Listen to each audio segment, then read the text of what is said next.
Hello guys, আসসালামু আলাইকুম। তো কি অবস্থা সবার, সবাই কেমন আছে? আমি আলহামদুলিল্লাহ ভালো আছি। তো আজকে সকালবেলা ঘুম থেকে উঠে ভাবলাম যে একটু 18 নম্বর ঘুরতে যাব। তো যেই বাবা সেই কাজ, রেডি হয়ে দপ বেরিয়ে গেলাম। রিক্সা নিলাম একটা, রিক্সা নিয়ে আপনার দিয়াবাড়ি 18 নম্বর দিকে রওনা দিচ্ছি। দেখেন রাস্তাঘাটে রিক্সা ভরপুর, পুরা রিক্সা, পুরা রাস্তা। আর ওয়েদারটাও আজকে অনেক ভালো ছিল, অনেক ভালো ছিল ওয়েদারটা দেখতে সুন্দর লাগতেছিল। মেঘ আসবে আসবে এরকম একটা ভাব, আর মেঘ আসতেছে না। তো এরকম ওয়েদারে সবারই ভালো লাগার কথা, আমার অনেক ভালো লাগে। তো দেখেন গাছগুলো কত সুন্দর, দিয়াবাড়ির রাস্তা, এটা দিয়াবাড়ি 18 নম্বর যাওয়ার রাস্তা। ভালো লাগতেছিল অনেক, বলতে মানে ওয়েদারটা অনেক ভালো লাগতেছিল। তো আজকে পাঞ্জাবি পরে বের হয়েছি, বের হয়ে মেট্রো রেলের নিচ দিয়ে যাচ্ছি। দেখেন মেট্রো রেলটা তৈরি হয়েছে, মেট্রো রেলের যে রাস্তাটা আপনার কত সুন্দর করছে, অনেক সুন্দর, আমার কাছে অনেক ভালো লাগছে, সত্যি অনেক সুন্দর মেট্রো রেলের জায়গাটা। তো এদিক দিয়ে ওই যে মেট্রো রেলের, এটা উত্তরের স্টেশন মেট্রো রেলের। তো এখান থেকে ওই যে 18 নম্বর দেখা যাচ্ছে, তো আমরা ওইদিকে যাব। ওইদিকে যে 18 নম্বর যে ছবি টবি তুলবো আর কি, একটু ঘুরবো আর কি। আর ওইখানে এক ছোট ভাই আছে, তার বাসায় যাবো আর কি, সেই জন্য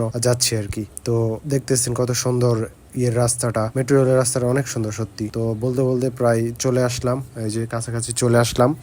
তো এখন দেখেন ব্রিজটা অনেক সুন্দর লাগতেছে, মেঘটাও কত সুন্দর লাগতেছে, মানে পরিবেশটা অস্থির, ঘোরার জন্য অস্থির। ছোট ভাই দাওয়াত দিয়েছিল, তাই ছোট ভাইয়ের বাসায় যাচ্ছি আর কি।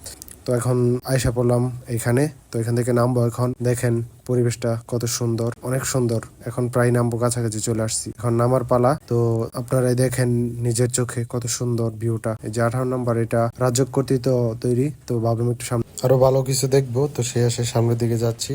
তো সামনের দিকে যাচ্ছে, দেখেন আকাশটা মেঘাচ্ছন্ন, কিভাবে মেঘ ডাকতেছে আকাশে। তো এই মেঘাচ্ছন্ন দিনে বলতে বলতে চলে আসলাম 18 নম্বরে। 18 নম্বর ঢোকার যে রাস্তাটা, সেটা অনেক সুন্দর। তো গাছ লাগানো আছে দুই পাশে, রাস্তা সুন্দর। বলতে বলতে ভিতরে চলে আসলাম। ভিতরে চলে আসে ভাবলাম যে একটু নিজে যাই, একটু ভাব নেই। তো একটু ভাব নিলাম আর কি। তো ভাব নেওয়ার সময় হঠাৎ করে ছোট ভাইয়ের ফোন চলে আসলো। তাই ভাবলাম যে এখন ভিডিওটা অফ করা উচিত, ছোট ভাইয়ের বাসায় চলে যাওয়া উচিত।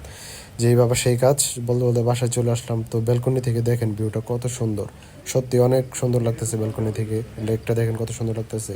তো দিনের ভিউটা এত সুন্দর, তো রাতের ভিউটা কেমন হবে? রাতের ভিউটা অবশ্যই ভালো হবে। তো সেই জন্য রাতেরও একটা ভিউ রেখে দিছে আপনাদের জন্য। বলতে বলতে দেখেন রাতের ভিউটা চলে আসছে, দেখেন রাতের ভিউটা কত সুন্দর। এদিক থেকে পুরো একদম মনে হয় যে দেশের বাইরে চলে আসছে। বাংলাদেশের কিছু কিছু জায়গা সত্যি এরকম অনেক সুন্দর। তো যাদের ভিডিওটি ভালো লাগছে অবশ্যই লাইক করবেন, কমেন্ট করবেন। আমি নতুন, তো ভুল ত্রুটি ক্ষমার দৃষ্টিতে দেখবেন, আমার পাশে থাকবেন। আল্লাহ হাফিজ।